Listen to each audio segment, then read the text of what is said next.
Hey everyone. So in today's video, we're working on what I think is one of the harder, if not the harder grammar skills that we learn about. And it's just a constant challenge, even when you get older. It's just really hard, but it's subject-verb agreement.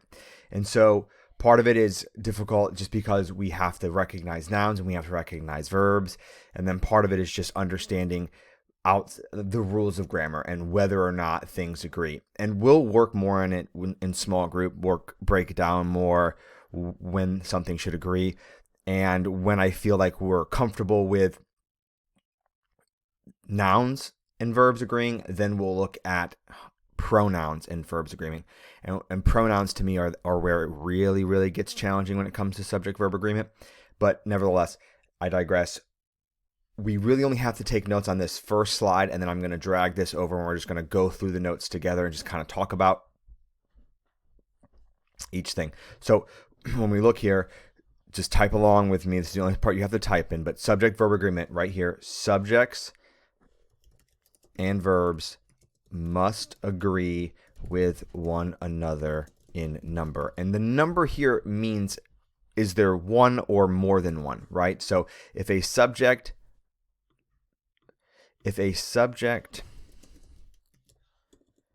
goodness gracious, is singular, its verb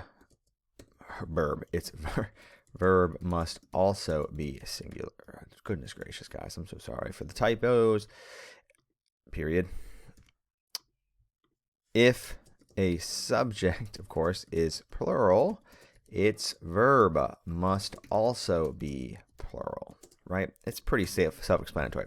So when it comes to, the rest of this is just kind of following along with me, okay? But when it comes to the subject, right, again, as a reminder, we've learned this before, but with the person, place, thing, or idea that is performing the action in a sentence. So look for the action. I like to look for the action word first. I think verbs a lot of times are easier to find. Nouns sometimes can be tricky.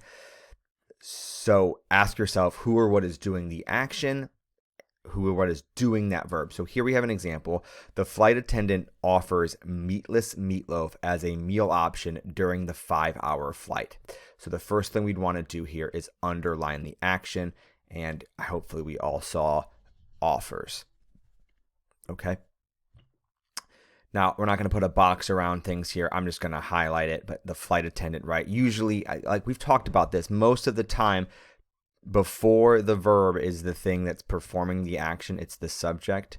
So usually it's not a guarantee. It's not an end-all be-all. This is the case. But for the most part, we usually see that.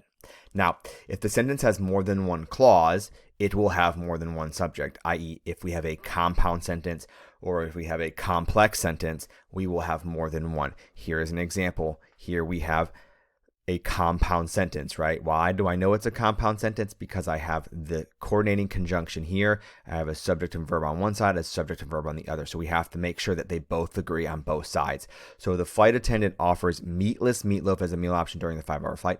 We've already done this one. We already know it's offers. And we already know it's this right here. But now on the other side, and luckily we only have one action word and one subject, right? If I got rid of this I here and just said, which wouldn't make sense. I'm not going to do it. We don't have time in the video for me to do it. But anyways, this is what it would look like on the other side. Okay. I think I'm going to italicize instead of underline if it's this. So anyways, now verbs. Verbs are words that show an action or state of being. So we want to, again, if we're looking for a verb and we can't find it, find the subject and ask ourselves, what is that subject doing? I still think the easier way is to look for the verb first, but sometimes, again, it's not always fail-proof, so you have another chance here if that's not the case. And then after you found out what the subject, ask what is it doing, right? And that's going to be your main action. So it's the same idea. The flight attendant offers meatless meatloaf as a meal option during the 5-hour flight. We don't have to keep going through and highlighting and underlining. You guys hopefully are grasping it at this point, but they're the same things here. Now, there are times where we have these other verbs and they're the most common ones. And they're the ones that we mix up, I think, the most when it comes to subject-verb agreement, and they're known as linking verbs. And I've talked about them, and I've asked you to remember them. Here are, to me, the most common 5. They're not all of them, but they're the most common 5. So was, were, is, are, and am are the most common linking verbs. So example here, I am grossed out at the thought of this meatloaf. What is our linking verb here? Right? Not what is our verb, what is our linking verb? Right? Because our action word is our linking verb is am. Okay? What's our subject? I. Again, not fail proof, but I'm telling you, if you struggle to find or identify what a subject is, once you find the verb, once you find the action in the sentence, 9 times out of 10, 8 times probably out of 10, but I mean, I'd rather you get a 90 or an 80 than a 50 because you don't know what you're looking for. It's to the left of the verb, am, and it's to the left of that am. Okay. Now, our last thing here is, do they agree? So the subject and the verb in a sentence or clause must agree in number. We've already said that. So we had to do baby steps. We had to make sure we understand how to find a subject, and we had to how to find a verb. I feel confident at this point in the year we've done enough simple, compound, and complex sentences that I feel like you guys are able to find subjects and verbs. So now that we're able to do that, I feel we need to move into the more challenging part of making sure when we write our sentences, they agree in number. So a tip here is that a singular verb usually ends in S. Example, he gives me a polite smile. You would not say he give me a polite smile, right? Plural verbs usually do not end in S. Sarah and Cole give me a disgusted look. You would not say Sarah and Cole gives me a disgusted look, right? You would say give me a disgusted look because the fact that Sarah and Cole here are making up what we know as known as a compound subject. Now, if it was just, so it's more than one thing that we're talking about. We're not just talking about Sarah. We're not just talking about Cole. This conjunction here makes it Sarah and Cole. So they are, though both Sarah and Cole by themselves are singular, them together makes it plural. Okay. So we don't need to underline this again. We've got the idea here, but we are now going to look at our practices. This is where you need to come to me and grab a practice worksheet. You have 3 practices. The first practice, you're going to cross out the incorrect verb and change it to the correct verb.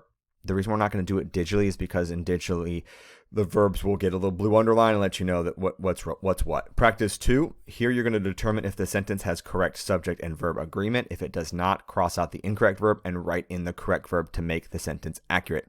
And then finally, practice 3, there are just some sentences for you to decide and highlight or circle because I'm not changing the instructions, but circle the answers that you want that are the correct. For a couple of them, it's choosing 2. For this one right here, it's just choosing 1. It's probably my favorite that I came up with. And as always, guys, if you have any questions, let me know. We are going to continue a subject and verb agreement with small group. Remember, tomorrow or Wednesday, we are going to the library, so this might have to move into, this will move into Thursday or Friday of this week. Okay? Thanks, guys, and I appreciate you watching.